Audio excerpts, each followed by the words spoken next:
Jésus. Oh,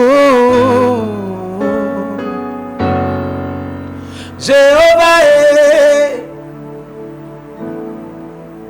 Jéhovah,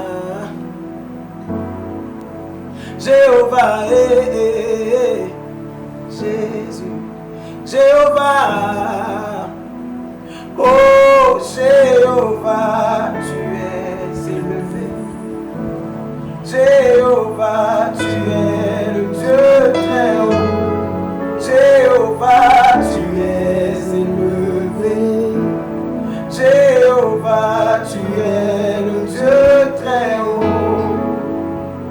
élevé devant l'adversité, élevé devant tous ces faux dieux de ce monde, élevé devant les gros challenges de ma vie, Jésus, oh Jéhovah, oh Jéhovah, tu es élevé, Jéhovah, tu es le Dieu très haut, Jéhovah, tu es, oh Jéhovah, tu es, oh Jéhovah, tu es, oh Jéhovah, tu es élevé, élevé, Jésus, tu es élevé, tu es le Dieu très haut, tu es le Dieu très haut, tu es le Dieu très haut, Jéhovah est, Jéhovah, Jéhovah est, Jéhovah, Jéhovah, Jéhovah, Jéhovah, oh Jéhovah, tu es élevé, Jéhovah, tu es le Dieu très haut, élevé tu es, magnifié tu es, célébré tu es, glorifié tu es, Jésus, magnifié tu es mon roi, sois honoré Jésus. Tu es l'Éternel qui bénit, tu es l'Éternel qui nous soutient, tu es l'Éternel qui prend soin de nous, Jéhovah. Tu es le Dieu qui m'a retiré de la boue du péché, tu es le Dieu qui m'a façonné comme il veut, Jésus, tu es élevé. Tu es élevé, tu es élevé, tu es élevé, Jéhovah, tu es élevé, Jéhovah, tu es le Dieu très haut.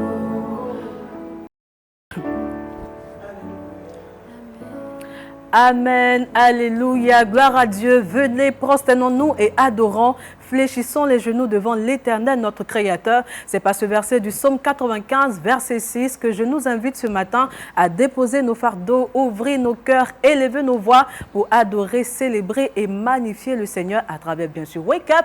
Que cette journée soit une offrande de louange à travers cette belle émission, n'est-ce pas, Aria Willy? Exactement. Attends, je les salue. Shalom, les amis. Shalom, Aria Willy, tu vas bien? Shalom, sister, je vais très bien, Dieu fait grâce. Et toi? J'ai bien envie de chanter ton nom. Shalom, Aria Willy. Oui, là, on comprend. Hein. Sinon, ça va, tu vas bien? Oui, Dieu fait grâce. C'est vendredi, comment est-ce qu'on se sent? C'est vendredi, on est relax, et puis bon, on attaque la journée. On attaque la journée. Voilà, surtout pour nos chers téléspectateurs qui nous suivent. Voilà, on a beaucoup de nouvelles à partager avec la communauté. Avec le rouge qui domine sur le plateau. Eh bien, ça sent l'amour par ici. J'essaie de faire comme vous. Shalom Mati. Shalom Nani. Aujourd'hui, j'ai décidé de chanter vos noms parce qu'on reçoit une crème sur ce plateau. Aussi souvent. Merci beaucoup. Ça va, tu vas bien? Ah, ça va très bien. Toi également, tu es en rouge et puis le rouge, ça te va très bien. Ça sent l'amour, l'amour fraternel, vraiment ici. L'amour fraternel, hein? Oui, l'amour fraternel.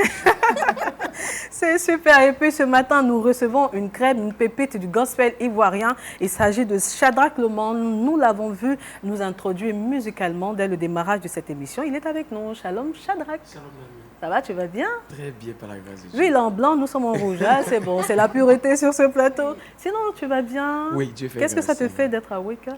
Oh, je suis béni. Amen. La grâce m'a localisé.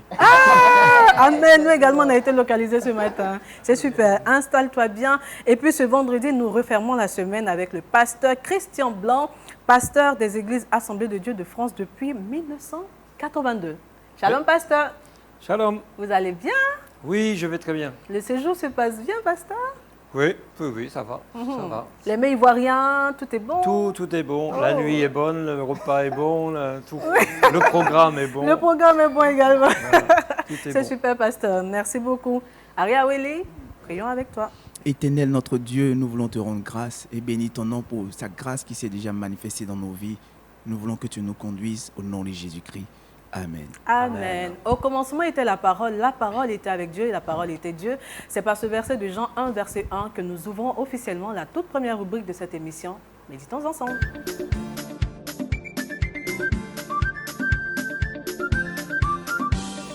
Pasteur, ce matin nous parlons de la persécution de nos frères et sœurs.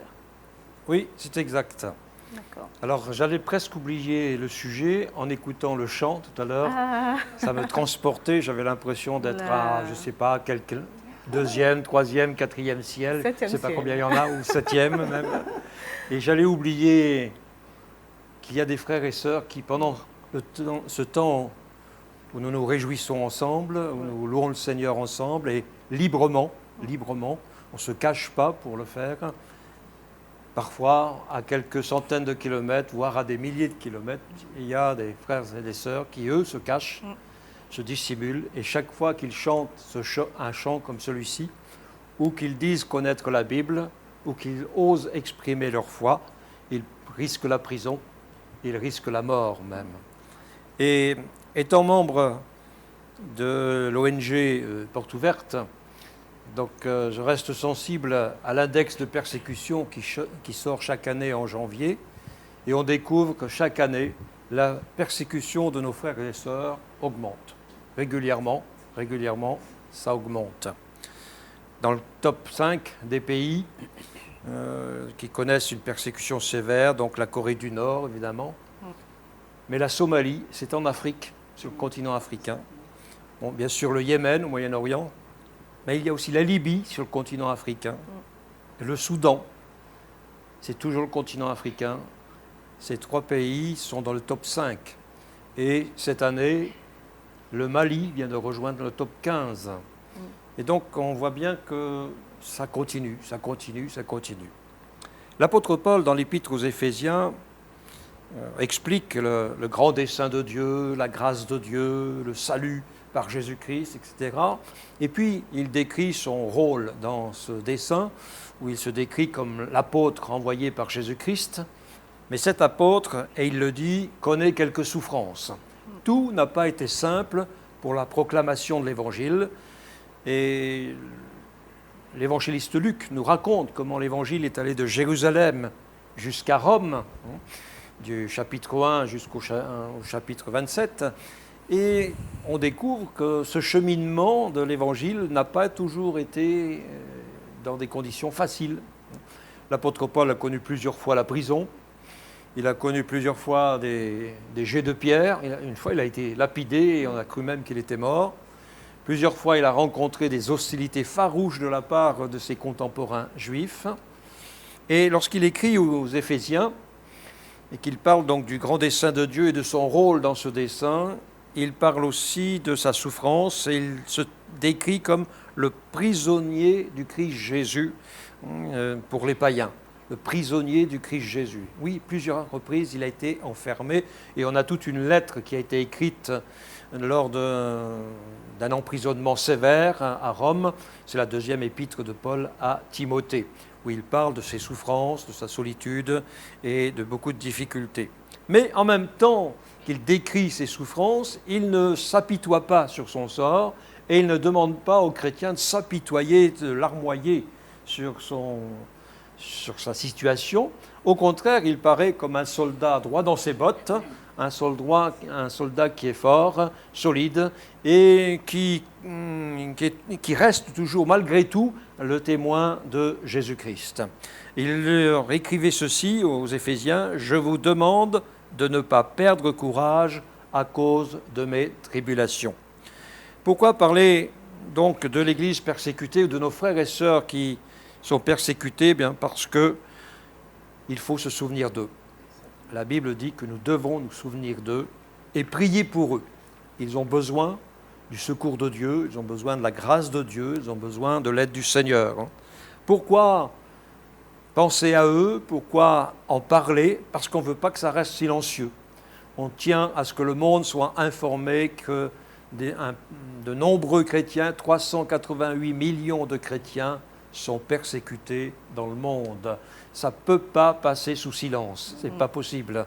Quand il y a quelques accidents, je vois en France, quand il y a un week-end mortel, il y a eu un accident, 5 morts, et on en fait tout le journal télévisé. Là, 388 millions de chrétiens persécutés, et les médias français, entre autres, restent silencieux.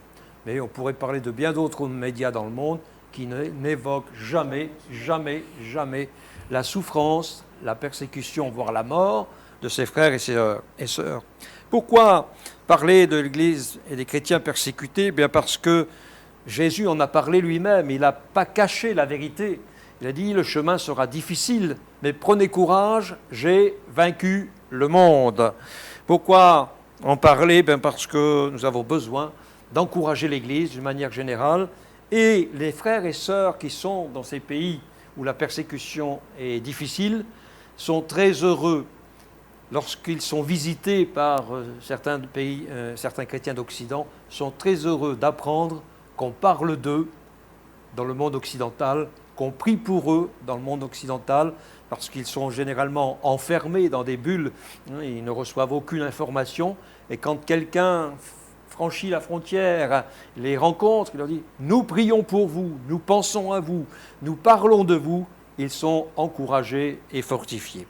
J'aimerais terminer mon propos juste par une anecdote. Je l'ai racontée récemment dans un culte d'ailleurs. C'est l'histoire de Dimitri. Dimitri était en Russie. Dimitri a été enfermé pour raison de sa foi dans un cachot au nord de la Sibérie, là où il fait moins 40, moins 50, voilà. On ne connaît pas ça en Côte d'Ivoire. Et il raconte que dans son cachot, sur les murs, l'eau suintait et il faisait tellement froid qu'elle se transformait en glace. Il est resté 17 ans dans cette prison. C'est énorme, 17 ans. Et tous les matins, c'est la décision qu'il avait prise, tous les matins, à la même heure, il chantait un cantique à haute voix pour que tous les prisonniers entendent ce cantique. 1500 prisonniers, chaque matin, entendaient le même cantique. Ça a duré 17 ans. Au bout de 17 ans, il s'est découragé parce qu'il ne voyait pas sa situation changer.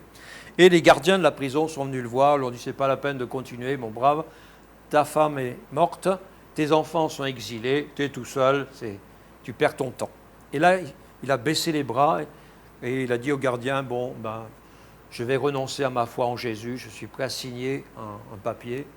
Je dirais même que je suis un agent de l'Occident, espion, etc. » C'est dire l'état d'âme et de découragement dans lequel il se trouvait. Et puis dans la nuit, il s'est passé un miracle. On ne sait pas ce qui s'est passé, mais il a entendu sa femme prier, comme s'il était à côté d'elle. Il a entendu ses enfants prier, il a entendu son frère prier, et ça l'a regonflé. Et le lendemain matin, quand il s'est levé, il a recommencé à chanter son cantique. Les gardiens sont venus le chercher pour lui faire signer les papiers, et il a refusé de signer. Les gardiens se sont fâchés contre lui et ils l'ont sorti de la cellule manu militari, comme on dit, avec violence, pour aller l'exécuter dans la cour de la prison. Et à ce moment-là, tous les autres prisonniers ont compris ce qui se passait et ils ont vu la vie de Dimitri en danger. Les 1500 prisonniers, les 1499 on va dire, prisonniers, en chœur, ont repris le cantique de Dimitri qu'ils avaient entendu pendant 17 ans tous les matins. Les gardiens ont été pris de panique. Ils ont laissé tranquille Dimitri. Quelques semaines après, il est sorti de la prison, libéré. Mais il fallait tenir 17 ans. Et ses frères, ses sœurs qui connaissent des moments tragiques ont besoin de notre secours, de notre aide. La question que j'aimerais poser en terminant, est-ce que nous sommes prêts à aimer et à suivre Jésus-Christ quand ça nous paraît absurde ? C'est une bonne question. Hein. Très bonne question. Et ceux qui ont rencontré Jésus disent, oui, ça vaut la peine. Jésus en vaut la peine. Merci de m'avoir écouté. Amen. Merci, pasteur. Pasteur, j'ai une question pour vous. Oui. Récemment, dans un document, j'ai vu que la Corée du Nord était le premier pays où les chrétiens étaient persécutés et l'Inde occupe la 12e place. Oui. Vous qui avez visité l'Inde, comment les chrétiens de ces pays-là vivent leur foi? Est-ce que vous, étant sur le territoire indien, il était facile pour vous de vous rendre à l'église? Alors, c'est relativement facile. Ça dépend des endroits parce que l'Inde, c'est grand comme l'Europe.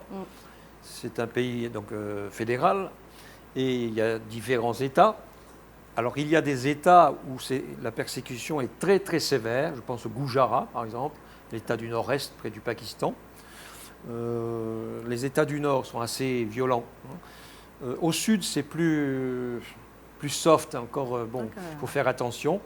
Mais j'ai eu l'occasion de traverser certains villages et on m'a mis en garde, on m'a dit attention, ici, il faut faire très attention à ce qu'on dit, aux attitudes même, aux gestes, à la façon d'être. Maintenant, il y a des codes qui permettent aussi de travailler librement. Par exemple, les salles évangéliques ne s'appellent pas église évangélique, surtout pas.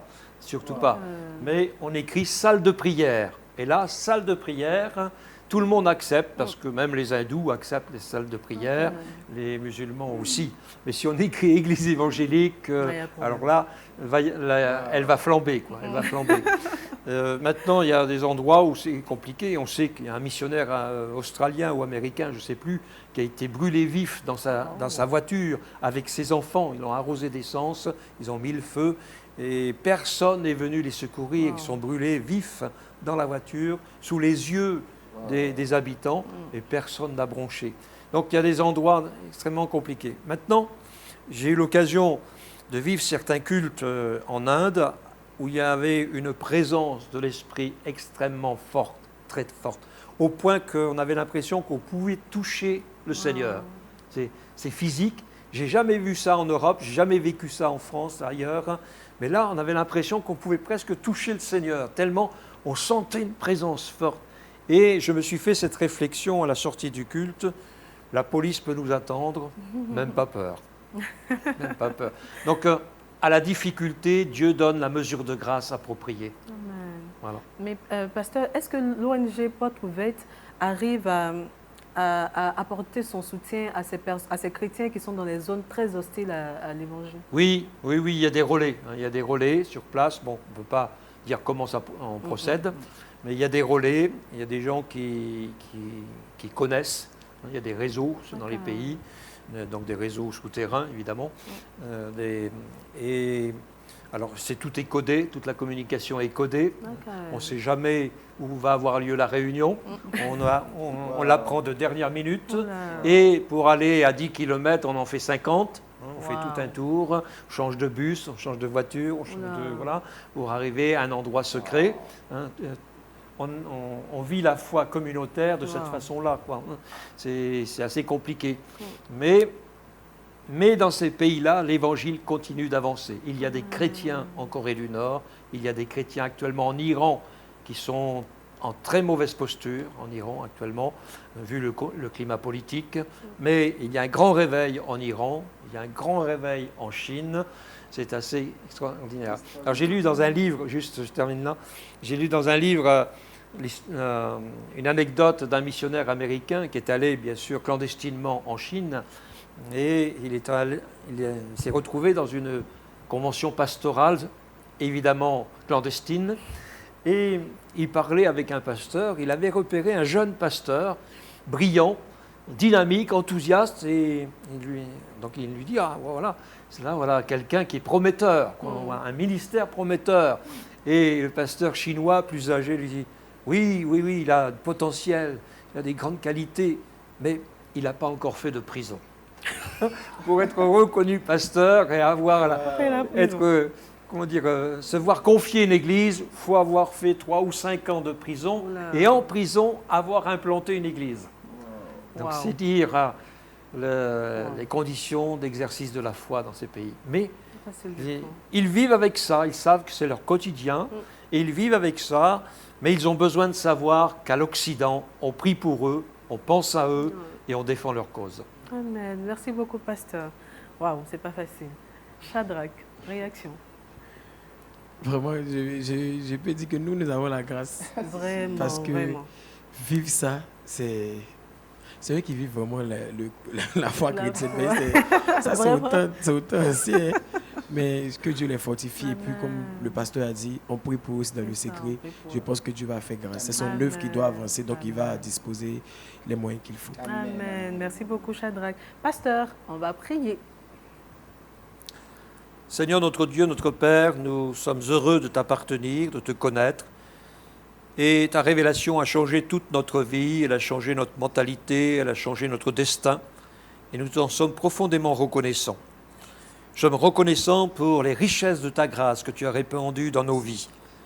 Mais comme nous venons de le dire, nous voulons avoir une pensée pour nos frères et sœurs qui sont persécutés, qui sont victimes d'hostilité farouche, de persécutions sévères.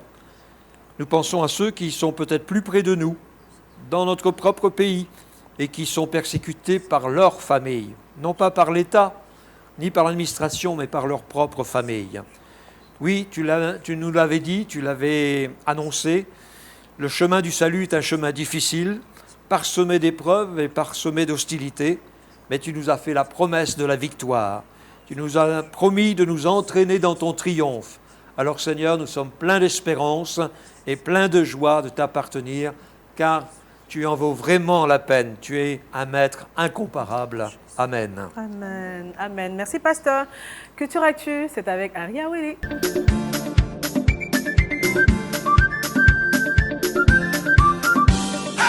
Aria Willy, ce matin, tu nous parles du rassemblement des Tiganes évangéliques. Exactement. C'est pas facile. C'est pas du tout. Voilà, il faut dire que Tisane évangélique est un rassemblement annuel qui se tient en plein centre de France et organisé, je précise, organisé par l'association Vie et Lumière. Et ce rassemblement réunit la communauté évangélique issue pour la plupart du peuple Tisane, qui est un peuple de nomades, voilà, originaire du nord de l'Inde et d'Europe également, connu aussi sous le nom des gens du voyage. Ils se sont installés en France entre le 9e et le 13e siècle. Voilà. Et cette communauté est composée pour la plupart des Roms, des Yéniks, des Manouches, des Gitanes, qui, en l'espace d'une seule semaine, voilà, l'évangile est propagé dans cette contrée pour pouvoir permettre à ce peuple-là, encore une fois de plus, de prendre attache avec la parole de Dieu. Et autre chose que je veux relever, c'est que ce peuple profite également de cet espace-là, de ce créneau-là, pour pouvoir partager leur histoire, donc se faire connaître au monde, parce que lorsque je suis tombé sur l'information, franchement, je suis tombé de nœuds. Je ne peux pas savoir qu'un grand peuple de nomades pouvait exister en plein centre de France. Et je relève que cette communauté est composée de 40 000 et de 400 000 personnes. Et dans ces 400 000 personnes, il y a entre 27 000 et 40 000 chrétiens, voilà, qui composent cette communauté. Pour dire que l'activité qui est faite chaque année au sein de cette communauté porte vraiment du fruit. Et c'est à cela que nous sommes appelés en tant que chrétiens à porter l'évangile. Et donc nous avons une vidéo d'illustration pour vous permettre de découvrir en même temps qui sont le peuple Tigane. Merci Henri. J'ai passé une journée dans le plus grand rassemblement de Tiganes évangéliques d'Europe. Plus tard, on va faire comme nos parents, nous on travaille pas. Une fois arrivé sur le terrain, on entre dans un autre monde avec ses propres codes. Il y a des clichés vrais, il y en a qui pas vrais. Il y a tellement de clichés sur les gens du voyage dans les médias qu'au départ, ça n'a pas été facile du tout de filmer. Des stylos sur vos bibles. Ouais. Ça vous sert à quoi? Vous la notez en fait? Prendre des notes. Ouais, comme le pasteur annonce un verset, on aime bien l'étudier. Vous voyez, on aime bien entourer nos versets. Ah ouais. Ouais. Mais tu l'étudies vraiment. Ah oui. Pour apprendre à vivre avec cette parole. Que ce livre de la loi ne s'éloigne point de ta bouche. Médite-le jour et nuit pour agir fidèlement dans tout ce qui est écrit. Et c'est alors que tu auras du succès dans tes entreprises. Vous savez, la Bible, ce n'est pas qu'un livre, c'est un miroir. Amen. Et chaque homme est une partie de nous-mêmes. On peut retrouver dans Adam, le premier homme. C'est un homme qui a été séduit et qui a péché. Comme nous. Nous, parfois, on les séduit puis on pêche. Malheureusement, on n'est que des hommes, on n'est pas des divins.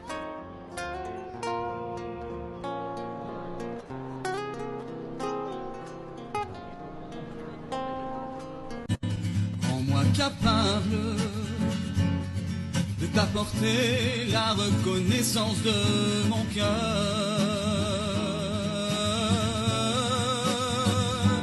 Partant d'esprit, viens et remplis mon cœur de ta présence, mon Seigneur. Partant d'esprit, rends-moi, oui, toute ma vie. Shadrach Lomo version Tigane. Exactement. Voilà, donc je vais juste rappeler que c'est un peuple de nomades, Oui. donc considéré comme apatride. Mais en même temps, il y a beaucoup de clichés sur cette population-là, beaucoup de préjugés, on les trouve insalubres. Bon, vu qu'ils ne sont pas vraiment de la localité, donc il y a vraiment des appréhensions sur eux. Mais quand on les approche, c'est vraiment un peuple intéressant qui s'ouvre et puis qui veut aussi qu'on les découvre. Donc, qui profitent pour pouvoir vraiment se faire connaître. Et comme je l'avais dit, faire connaître leur histoire et les cultures. Et honnêtement, l'évangile n'a vraiment pas de barrière. L'évangile ne fait vraiment pas d'acception de personne. Voilà, il faut aller vers les gens qu'on trouve différents. Et dans quelle optique leur apporter la parole de Dieu. Et toutes les fois qu'on le fera, je pense que le Seigneur Jésus-Christ sera fier de nous. Amen. Merci Ariaweli. Tu as parlé du rassemblement. Quelle était la date du précédent rassemblement? D'accord. Il est annuel. C'est ça. Le précédent rassemblement a eu lieu du 21, je crois bien, ouais, du 24 août au 1er septembre 2025. Voilà. D'accord. J'avais le pasteur qui hochait la tête toutes les fois que tu parlais. Pasteur, est-ce que vous avez déjà pris part à un tel rassemblement? Oui, j'étais prédicateur une fois. Super. Racontez-nous un peu, pasteur. Oui. Là, il se trouve qu'en 2005, ce rassemblement et ce chapiteau là, s'est fait dans mon département à 20 km de chez moi. Wow. Donc, voilà. Et comme j'étais le pasteur le plus proche, ils sont venus frapper à ma porte et m'ont demandé si je voulais bien participer. Donc j'ai participé à l'inauguration, j'ai participé à une réunion en tant que prédicateur. Wow. Oui, je connais bien Tsigane, le peuple Tsigane. Et il y a eu un très très grand réveil dans ce peuple, c'est extraordinaire. Wow. Et là, le pasteur qui a été à l'origine de ce réveil, donc il s'appelle Clément Le Cossec. Clément Le Cossec a été un véritable apôtre pour ce peuple-là.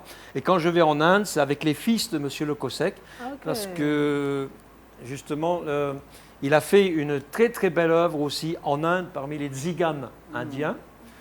C'est phénoménal ce qui s'est passé et je trouve extraordinaire. Alors, c'est vrai que la persécution, eux, ils la connaissent en France. Oui. Ils la connaissent en Inde, mais ils la connaissent en France à cause d'un tas de préjugés. Et je me souviens quand ils ont fait le rassemblement donc à côté de Pamiers, là, en Ariège, toute la population s'est levée d'une manière hostile, bien sûr. Ils ont cherché tous les arguments possibles pour faire annuler le rassemblement. Mais comme c'est l'État français qui avait proposé un terrain militaire, une base militaire, donc la population a dû s'incliner devant la préfecture. Et donc tous les bruits, alors il faut voir, tous les bruits possibles, les rumeurs possibles ont circulé, ils tuaient des chevaux, ils les mangeaient, etc., etc. Et je me souviens, à la fin, lorsque le rassemblement s'est terminé, un mois après, la préfecture de l'Ariège a réuni tous les protagonistes de ce rassemblement, mais aussi les services de l'État, tous les services de l'État qui avaient suivi ce rassemblement et accompagné. Et le quotidien local, qui s'appelle La Dépêche du Midi, avait fait un article rapportant les propos donc, qui avaient été tenus dans cette réunion de travail de la préfecture.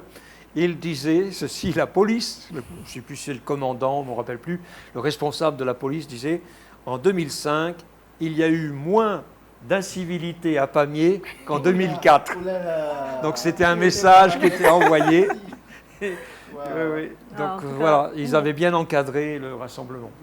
Merci beaucoup, pasteur. C'est que nous... Oui, vas-y. Non, je te laisse parce que moi, c'était juste pour dire merci à Harry parce que d'habitude, on connaît plus les gitanes qui sont dans le sud de la France. Mais là, je découvre un peu nomade en France et avec le vécu du pasteur, le témoignage, ça rend encore plus palpable les choses. Exactement. Et j'apprécie. Et ce qui est intéressant avec le pasteur, je peux dire que c'est un véritable missionnaire. Oh là là, c'est ce que tu apprêtes à dire. Oui, c'est l'amour qui règne, hein, le Saint-Esprit est là. Voilà. C'est dit que toutes les fois qu'on aborde une actualité chrétienne, il a quand même une part de vécu dans ce qui a été fait. Et vraiment, je pourrais dire que c'est un véritable missionnaire. On est vraiment bénis à Je crois que le pasteur doit rester pour toutes les émissions, pour la rubrique culture. Je pense que jusqu'en fin de saison, c'est bon. Oui. Regarde. Merci beaucoup, Aria Willy. Bon, tu as conclu, hein, parce que tu m'as arraché les mots. Merci. Merci en tout cas pour l'info. Tu es béni. Là, tu as 2 likes. Allez, aujourd'hui à Wake Up, nous organisons une petite réception pour le pasteur Christian Blanc et le chantre Shadrach Loman. Alors pour cela, je vous conduis dans un barnum ou une tente de banquet pliable. Let's go!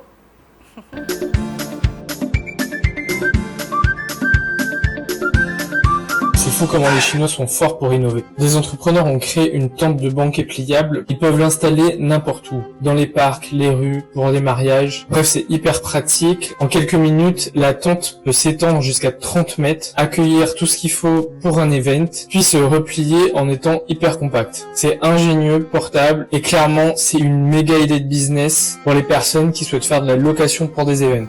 Méga idée de business. Ok, c'est bien noté. En tout cas, on espère que le pasteur Christian Blanc et puis le chantre ont bien aimé la réception, même s'il n'y avait pas de plat, mais bon.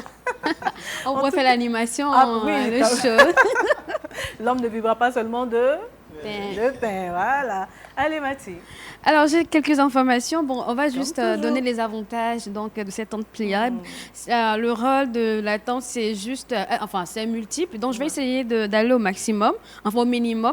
Alors, ça sert à protéger les invités et le matériel du soleil, de la pluie, du vent, tout ce que vous connaissez.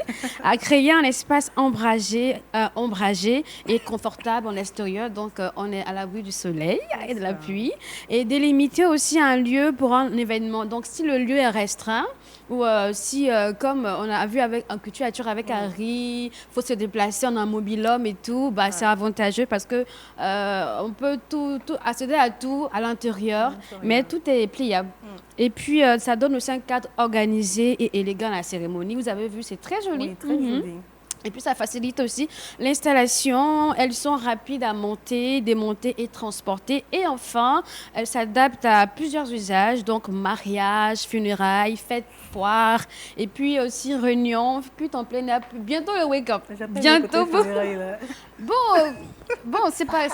C'est la vie. C'est la vie. Ça fait partie Voilà, et moi, derrière tous ces avantages-là, je vois également l'idée d'un homme qui a voulu innover, un homme qui a voulu vraiment changer un peu l'ordinaire, ce qu'on a l'habitude de voir, avec un truc qui est assez mobile, un espace événementiel qui est assez mobile. Je pense que quand même, ça sort de l'ordinaire. Voilà, c'est-à-dire qu'on peut, d'un moment à l'autre, facilement se trouver de Cocody à de Cocody à Bobo, ainsi de suite. Mais je vais dire que c'est quand même ingénieux, de rendre un tel truc mobile. Et puis de plus en plus aujourd'hui, nous avons des espaces, où on peut facilement créer des événements, facilement on peut faire des évangélisations. Aujourd'hui, on a des chapiteaux. Donc, tu t'imagines si ces chapiteaux, on peut les rendre également mobiles. Ce serait vraiment l'idéal. Et c'est quelque chose à encourager. C'est vrai que par derrière, il y a une idée de business. Mais moi, ce que je vois dans un premier temps, c'est un homme qui a voulu innover, vraiment briser l'habituel pour pouvoir nous plonger dans vraiment peut-être quelque chose de futur, je pourrais dire ainsi. Et puis, en tout cas, moi, j'aime bien cette innovation parce qu'elle nous évite de nous rendre dans des salles où les sommes sont très élevées. Parce qu'il y a des espaces qu'on loue pour les mariages, les événements, tout ça. Et puis la somme est tellement exorbitante que par moment on se dit, pourquoi ne pas louer une simple bâche et puis faire asseoir les invités, tout ça. Mais déjà avec ça, on a la possibilité, même s'il pleut, on peut déplacer non seulement les invités, déplacer le chapiteau, tout le monde, tout le monde est mobile, tout le monde se déplace. Et puis ça c'est vrai. Et on espère que tous nos frères et sœurs qui travaillent dans l'événementiel Bon, nous, on ne parlera pas du côté business forcément, mais de rassemblement à l'église, parce qu'il y a des grandes églises qui organisent vraiment, même ici, on organise aussi des grands moments de rencontre et ça peut aussi être avantageux. Donc, quelqu'un qui travaille dans l'événementiel ou qui est dans un département à l'église pourra aussi penser à ça. Et puis, je pense que les moyens, on peut vraiment se donner les moyens d'acquérir ce genre de biens parce que ça peut aider. Souvent, dans nos églises, il y a de grands espaces qui peuvent vraiment aider. On a un terrain libre, mais on ne sait pas comment organiser. Il faut encore louer des chapiteaux et tout. Mais si ça peut encore nous aider. Et puis, après, on peut inviter. Les chantres aussi, quand ils font les concerts, souvent, on peut vous dire que l'espace que vous avez voulu louer n'est pas disponible. Et ça, il faut reporter encore. Mais avec cette tente pliable-là, je pense qu'on peut appeler. Allô, j'ai de l'espace, il y a une tente. C'est ça. Oui. En tout cas, c'est bon. C'est une belle innovation et puis on aime bien. Et puis, c'est en Chine. Donc, le jour où on a l'occasion de voyager jusqu'en Chine, on pourra nous, on connaît les guandong, beaucoup de choses. Donc, on peut... On a les relations. C'est ça, Shadrach Loman. Oui. On aime bien cette innovation. C'est bien. En tout cas, c'est bien. Ça facilite les choses. Voilà. Donc, c'est bon. C'est bon. On attend que ça vienne bien ici en Côte d'Ivoire, puis on profite aussi. On va profiter, il n'y a pas de souci. Pasteur. Non, j'ai rien à dire. J'ai rien à dire. Mais c'était une innovation qui est intéressante pour ceux qui veulent proclamer l'Évangile et avec un minimum de confort, je veux dire, en tout cas, parce que faire en plein air, c'est bien, mais la moindre mouche qui passe, ça déstabilise l'auditoire et le prédicateur. Une fois, j'ai prêché à Tahiti. Entre l'auditoire et moi, il y avait un nuage de moustiques énorme. Ben, je peux vous dire que toute l'attention va sur le nuage de moustiques. Donc, quand on a des innovations qui peuvent apporter un certain confort pour des réunions, c'est toujours utile à prendre. Voilà. Parce qu'il n'y avait pas un service d'ordre pour chasser un peu les mouches, tout ça. Ben, j'ai prêché, je faisais ça. Mais comme ça. Et si tu as un grand mariage, souvent la pluie peut venir et puis on ne connaît pas la météo. Si on n'a pas pris soin de la connaître, s'il pleut, on dit nous restons sur place. On arrive avec la tente pliable et vous restez. Et puis on mesure, on déplie sur vous. C'est tout. Allez, merci à tout le monde sur ce plateau. C'est l'heure de recevoir le chantre Shadrach Loman à l'affiche.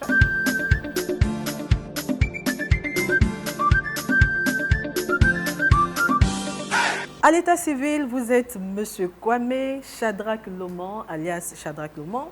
Racontez-nous un peu, dès le départ, comment est-ce que vous êtes arrivé à la musique? Belle question. Bon, je viens d'une famille chrétienne et chez nous, tout le monde chante. Maman, papa, donc ça m'a contaminé. Tranquillement. Tout simplement. Oui, ça m'a contaminé. Donc, c'est comme ça que je me suis donné à l'école de dimanche. J'étais au groupe vocal, petit à petit, et puis Dieu a commencé son travail. J'ai pas même terminé ma classe à l'école de dimanche. On m'a amené tout de suite chez les parents. Et j'étais au groupe musical, j'étais le lead vocal. Donc c'est comme ça que Dieu a commencé à travailler jusqu'à aujourd'hui. D'accord. Donc là, vous l'avez si bien dit, vous êtes passé, vous étiez lead vocal à l'école du dimanche. Oui. Après, vous êtes passé de lead vocal à choriste professionnel. C'est ce qui vous a permis de travailler, de collaborer avec des grands noms de la musique gospel. Je cite Nestor David, Amoni Gaza, Clara Blanc. Rebecca Niafou. Rebecca Niafou, tellement d'artistes. Qu'est-ce qui a le plus façonné cette transition? Je vais dire c'est mon humilité parce que moi souvent je les approche, quand je les vois je leur dis moi je veux chanter avec toi et puis c'est comme ça. Donc ils m'ont tout de suite aimé comme ça et puis de bouche à oreille, il fait bien les chœurs, il fait ci et c'est comme ça c'est parti. C'est comme ça c'est parti jusqu'à aujourd'hui. Oui. Comment vous avez discerné l'appel du Seigneur? À quel moment vous avez dit bon c'est vrai j'ai chanté à l'école du dimanche, je suis passé un peu partout. Comment vous avez discerné l'appel du Seigneur? Il faut dire qu'il y a plusieurs programmes. À chaque fois que je partais rendre ministère, quand je quitte le lieu, forcément, il y a un homme de Dieu ou bien quelque chose va se passer pour me dire, toi, tu as appelé à chanter pour Dieu. Et au fil du temps, à chaque fois quand j'entendais ça, j'ai commencé aussi à avoir beaucoup de songes où je suis sur les grandes estrades en train de chanter, sur les grands podiums en train de chanter. Et j'ai dit, ça devient sérieux, donc il faut prendre ça à cœur. Et ce qui a encore confirmé que c'était vraiment Dieu qui m'a appelé, quand j'ai eu le bac, j'ai fait un bac en comptabilité. Et après mon bac, j'ai demandé un signe à Dieu. Je disais à Dieu comme ça que c'est vrai, moi je veux faire les études. Papa veut que je fasse vraiment la comptabilité. Mais si toi tu m'as appelé, montre-moi quelque chose de bizarre. Et je vous assure, après l'obtention de mon bac, on m'oriente à l'université, en musicologie, Tu qui iras n'a rien à chanter. voir avec la comptabilité que j'ai fait. Et ça, j'ai pris ça à cœur. J'ai dit c'est que Dieu m'appelle vraiment à chanter pour lui. Donc Dieu a permis que j'ai un master en musicologie par la grâce de Dieu. Et puis voilà. Tout pour la gloire du Seigneur. Oui, pour lui seul. D'accord. Donc aujourd'hui, vous totalisez ou vous cumulez combien d'années de carrière? J'ai 2016, en tant que choriste, 2020 à 2026. Bon, 2025, ça fait 5 ans. 5 ans parce que c'est maintenant qu'on a commencé en 2026. D'accord. Dans 5 ans. Et vous avez combien de singles? Je sais que vous avez un seul album. Un seul album de 18 titres. Oui. Oui. Baptisé Vainqueur. Oui. Donc combien de singles? Au moins 6. D'accord. Là, il est comblé, 6 singles. D'accord. Donc en 2020, vous embrassez une carrière solo avec le titre Ma destinée. Que représentait ce premier pas pour vous, spirituellement et humainement? C'est mon histoire. Je suis né pour chanter pour Dieu. Donc, ma destinée, c'est de chanter pour Dieu, louer le Seigneur. Donc, c'est ce que je dis dans ce cantique-là. Donc, c'est mon témoignage. Parce que je viens aussi... C'est vrai que papa et maman, eux, connaissent le Seigneur. Mais dans ma famille, il y a beaucoup d'idolâtres. À part mes parents qui sont sortis du lot. Donc, c'est tout un témoignage. C'est ma destinée de servir le Seigneur. Dieu n'a pas permis que je sois comme mes grands-parents. Donc, c'est ce que je dis dans la chanson. D'accord. Vous avez un single qui a cartonné sur les réseaux sociaux, grâce bien sûr au réseau social TikTok, c'est Localisation. Oui. Comment vous avez vécu cette explosion? Parce que c'est grâce à ce single qu'on vous a, je peux dire, on vous a plus connu sur les réseaux sociaux. Comment vous avez vécu ça? Ben, c'était comme un rêve, parce qu'en son temps, TikTok n'est pas encore vraiment connu. Je dis, mais moi, je viens sur TikTok et puis un coup, bim. Vous explosez en même temps. Vraiment, ça a tourné jusqu'à la grâce m'a localisé. J'étais vraiment étonné. Je bénissais le Seigneur parce que c'est lui. C'est lui. J'ai vu de grandes stars et prendre la chanson. C'était émouvant.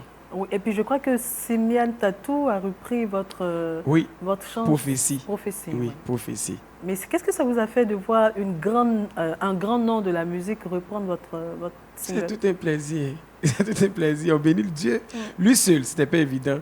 Il y a beaucoup de chantres, mais si Dieu a permis qu'elle puisse répondre ma chanson, c'est que Dieu voulait encore mener le chant loin, peut-être du côté du Congo, d'autres pays, pour pouvoir encore impacter. Mais est-ce qu'au préalable, elle est rentrée en contact avec vous? Non. D'accord. D'accord. Donc, quelles sont vos sources d'inspiration? C'est mieux, je pense qu'on va passer. C'est le Saint-Esprit. C'est le Saint-Esprit. C'est Dieu qui permet... Pendant qu'on est assis, je peux être inspiré. Donc, à tout moment, Dieu me donne des messages, des mélodies. Je suis tellement disposé. Pendant l'émission, après l'émission. À tout moment, je suis disposé pour Dieu. Mais est-ce que très souvent, c'est pendant la méditation ou... À tout moment. Ça peut être pendant la méditation.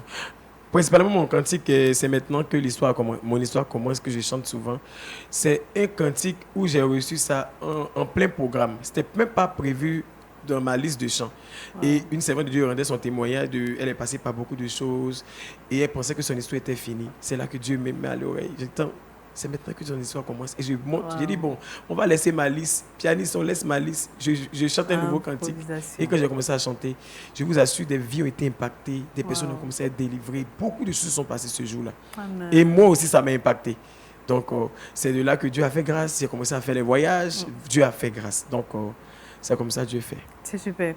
Vous êtes passé de Prosperity Production à MNC Production en 2026. Qu'est-ce que cela représente pour vous? Et je rappelle que MNC Production est un label américain. Et qu'est-ce que vous réservez à vos mélomanes dans cette phase internationale de votre ministère? Je vous réserve du loup. Grâce on pourra au moins les porter. Dieu fera grâce si il a permis que je puisse signer aujourd'hui à MNC, qui est un label américain. C'est que Dieu veut m'emmener dans l'expansion. J'ai beaucoup tourné en Côte d'Ivoire. Il veut m'emmener quelque part. Je dois m'apprêter aussi à parler l'anglais. Donc, Dieu va faire. Dieu va faire. Amen, il va disposer. D'accord. Votre année 2025 a été émaillée de concerts en Côte d'Ivoire et même à l'international. Est-ce que vous comptez, pour cette année 2026, reprendre le programme avec d'autres collaborations ou qu'est-ce que vous réservez à vos mélomanes? Oui, en 2026, on va prévoir un concert encore dans une grande salle. Ça peut être le parc d'exposition. On était de travailler sur le projet. Donc, on se prépare par rapport à ça. Et puis, à l'intérieur aussi, je veux faire des séries de concerts à l'intérieur pour évangéliser. Voilà, sauver aussi mes frères jeunes qui n'ont pas encore entendu parler de Jésus par la musique. Donc, il y a beaucoup de grands projets. Et puis, beaucoup de featuring à l'international aussi. Donc, Mais à moins un featuring avec moi, c'est possible? Oui, c'est possible. Tu es ma star. Non, je plaisante. D'accord. Donc là, on a terminé. Quel est le chant que vous allez nous chanter maintenant? On va chanter le chant Qui pouvait m'aimer. Qui pouvait m'aimer, qui a été inspiré de Jean 3,16, car Dieu a tant aimé le monde, voilà, qu'il a donné son Fils unique. Donc je dis dans la chanson que Dieu nous a aimés, pas parce qu'on a mérité, c'est son amour. Donc qui pouvait m'aimer à part Jésus. Et je rappelle que c'est votre dernier single. C'est Oui, ça? oui. Okay. D'accord. Une dernière question, là, il y a une question qui me taraude l'esprit. Comment vous arrivez à concilier votre ministère et puis je sais que vous avez un restaurant. À quand notre invitation déjà et puis... Après l'émission, on va manger. Ah ouais, après l'émission.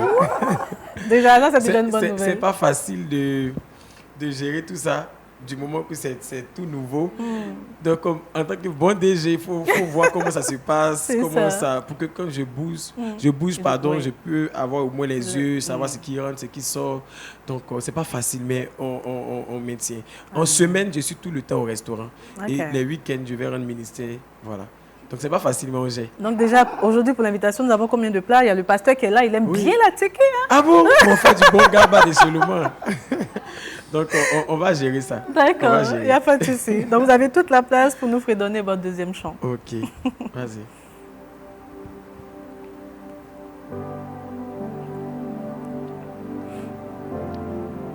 Oh, qui pouvait m'aimer comme tu m'as aimé, oh, qui pouvait me pardonner comme tu m'as pardonné, qui pouvait m'aimer, oh, mon Jésus, comme tu m'as aimé, allez, Dieu, Dieu, Dieu, qui pouvait me pardonner, comme tu m'as pardonné. Tu as tant aimé le monde, oh mon Dieu, et tu as donné ton Fils unique, oh, afin que quiconque croit en toi ne périsse point, oh. Jésus, toi tu m'as accepté. Au lieu de m'accepter, ils ont préféré me juger, oh. Au lieu de me relever, ils ont préféré m'écraser. C'est là que sur ce chemin de Réjao, je t'ai rencontré, oh. Jésus, Jésus. Toi tu m'as accepté avec mes défauts, avec mes imperfections. Tu m'as dit mon fils, c'est pour toi qu'ils ont percé mon côté. C'est pour toi qu'ils m'ont humilié. Je t'aime tel que tu es, oh. Moi je t'ai accepté. Jésus m'a aimé, oh. Jésus m'a aimé, oh. Jésus m'a aimé, ah. Mon Dieu m'a aimé, oh. Jésus t'a aimé, oh. Jésus t'a aimé, oh. Jésus t'a aimé, ah. Lui seul t'a aimé, oh. Toi qui nous suis ce matin, je veux te dire que Jésus t'aime. Si tu veux faire la paix avec lui, il est temps. Il ouvre ses bras ouverts devant toi. Et il te dit mon fils, je t'aime, oh, je t'aime, oh. Il te dit ma fille, je t'aime, oh. Jésus t'aime, oh, yeah, yeah. Mon Dieu m'a aimé, oh. Mon Dieu m'a aimé, oh. Il pouvait m'aimer comme il m'a aimé, allez. Il pouvait me pardonner comme il m'a pardonné. Il m'a pris de la boue du péché et il m'a lavé, il m'a façonné comme il veut. Je dis qu'il pouvait me pardonner comme tu m'as pardonné. Il pouvait m'aimer comme tu m'as aimé, oh. Il pouvait me pardonner. comme tu m'as pardonné. Amen. On pouvait continuer, hein? Merci beaucoup et puis que le Seigneur vous envoie loin, vraiment. Vous êtes bénis, Shadrach Thomas. J'étais assise là, mais je me voyais quelque part. Hein? Je suis en train de parler avec le Saint-Esprit. Merci beaucoup. Allez, le Trick Box, c'est avec Mathie.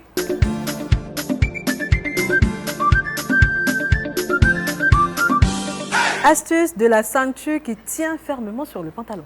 Exactement. Mathie, ces astuces. Oui, la ceinture qui tient fermement sur le pantalon.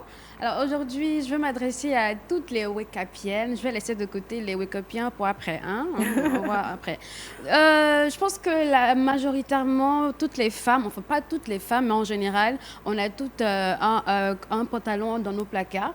Et vous allez constater avec moi que ce n'est pas tous les pantalons qui ont des ceinturons. Oui. Malheureusement, je ne sais pas pourquoi les fabricants ont mon pantalon, déjà, il n'a pas de ceinturon. Merci pour les hommes. Bon, le pantalon d'un ami, il n'a pas de ceinturon, donc c'est les hommes parfaits.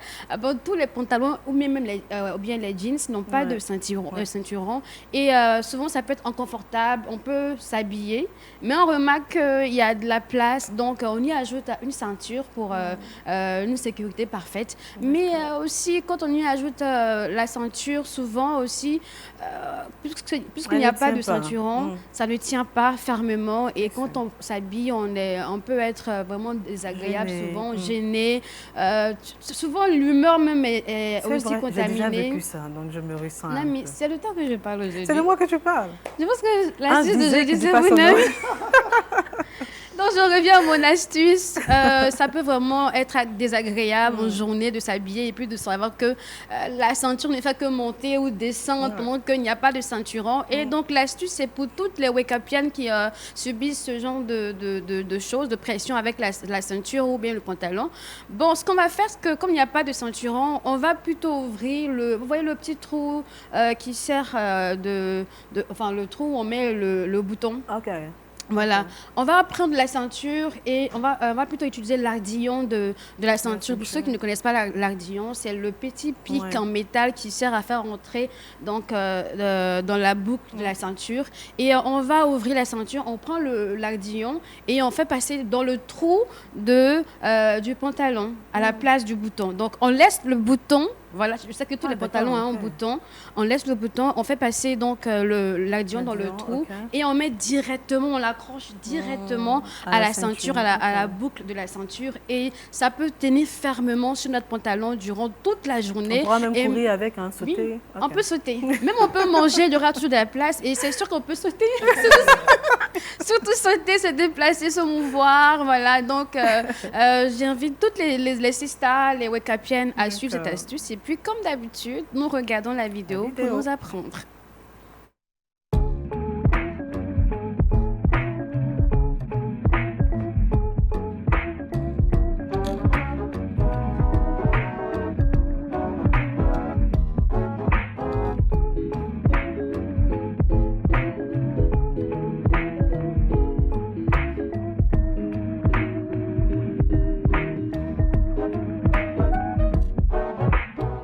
Avec ça, je pourrais sautiller en toute tranquillité. On peut marcher tranquillement. Voilà, donc ça, je pense que ça peut aider. Oui, parce que être inconfortable dans son vêtement, c'est assez inquiétant souvent. Et ce matin, on a l'astuce, n'est-ce pas? Merci, Mathie. Je ne sais pas si je dois prendre la réaction d'Harry. Du tout, parce que toutes les fois que j'achète un pantalon, lorsque je réalise qu'il n'y a pas vraiment de ceinture, bon, là, je ne l'achète pas parce que ça rend vraiment inconfortable. Donc, autant ne pas vraiment m'aventurer là-dessus. Mais Mathie, est-ce que l'astuce n'est pas également valable pour les hommes? Je partage l'astuce à tous les hommes. Oui. Si, souvent, on peut un peu du moins aimer le pantalon, mais comme on n'a pas de ceinturon, comme Harry l'a dit, mais nous, les femmes, quand on aime, on prend. C'est ça. Nous, quand les on filles, aime, tout ça, je vous connais. Vous aimez les risques, c'est vraiment osé. Franchement, il n'y a rien à dire, les filles. Merci, Harry. Moi, je pense qu'on est équipé pour aller évangéliser le week-end. Hein. Maintenant, on peut porter son pantalon, porter la ceinture, voilà, en toute sécurité. Et puis, bon, c'est aller pour le week-end de folie, évangélisation, tout ce que vous voulez. Un week-end électrique, hein, oui. avec le Saint-Esprit. Oui. Shadrach. Okay. On a bien aimé je vais parler de ça à mes soeurs. Okay. Elles vont essayer. D'accord, il n'y a pas de souci. Ça marche. Merci beaucoup. Pasteur. Moi, j'ai ma ceinture, la ceinture de la vérité. Oui. Amen, c'est ça. C'est ça. Allez, terminons cette émission avec Le Saviez-vous?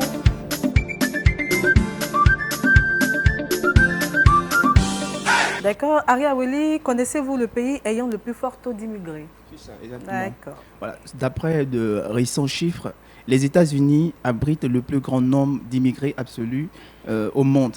Et ces chiffres avoisinent les 50 millions d'immigrés au total. Wow. C'est vraiment ahurissant. Et puis là, on peut comprendre la réaction très souvent de Donald Trump. Et les raisons qui expliquent cette situation sont entre autres l'idée du rêve américain, d'où la recherche de meilleures opportunités économiques pour pouvoir se réaliser. Il y a également la réunification ou le regroupement familial. Certains y vont très souvent parce qu'on a un parent, on a des amis, mais principalement parce qu'on a des parents là-bas. Donc du coup, on y va pour pouvoir aussi retrouver de la famille.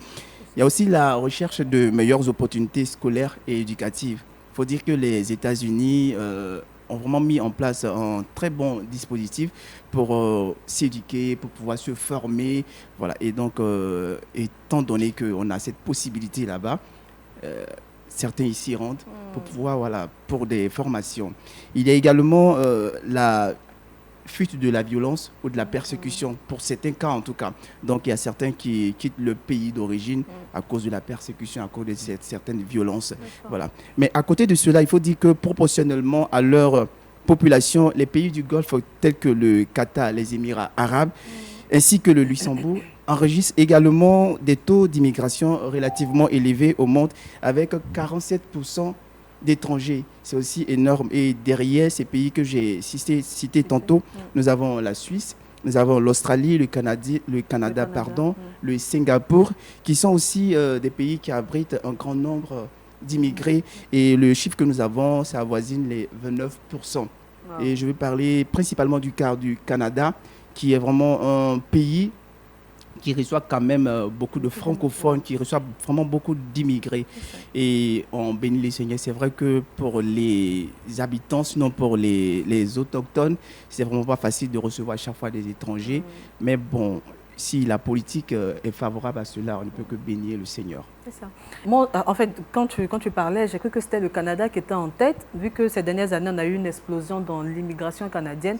Mais là, entendre les États-Unis, vraiment, il y a vraiment à se poser des questions. Et j'ai toujours pensé la même chose que toi.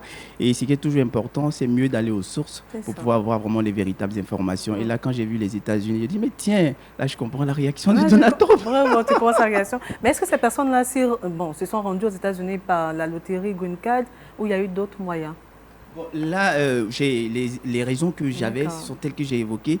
Mais précédemment, il faut dire que moi-même, j'ai été tenté d'y aller par la loterie Green Card. Tu vois, il y a plusieurs personnes, plusieurs étudiants d'ailleurs qui le font et c'est aussi un canal. C'est ça.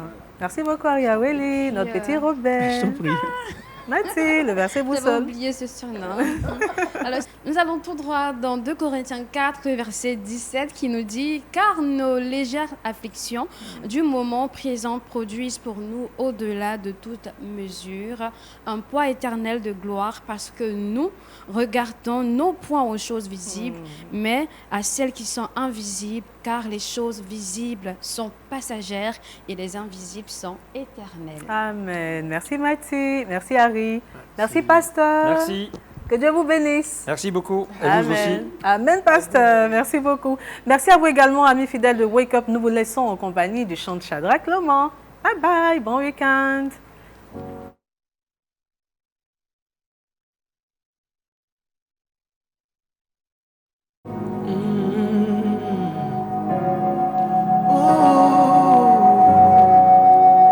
Parce que tu as parlé, ma situation va changer.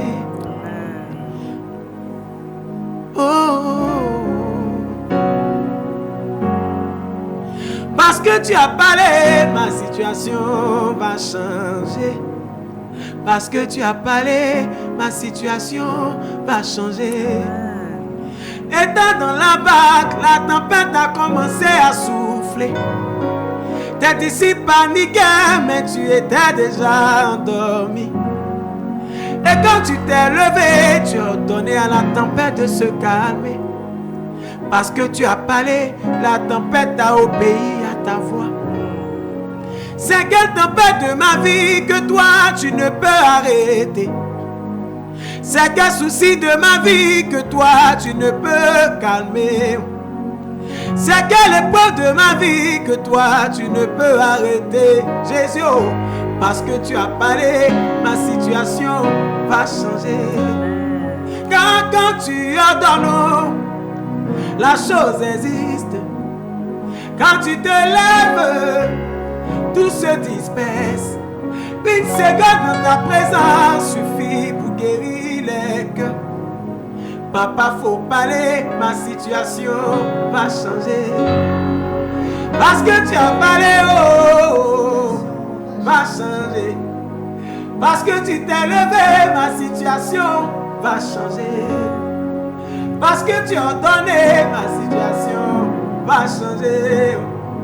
Parce que tu as parlé, ma situation va changer. Amen.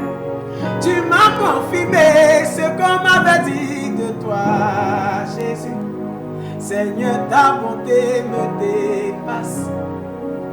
Tu m'as confirmé ce qu'on m'avait dit de toi, Jésus.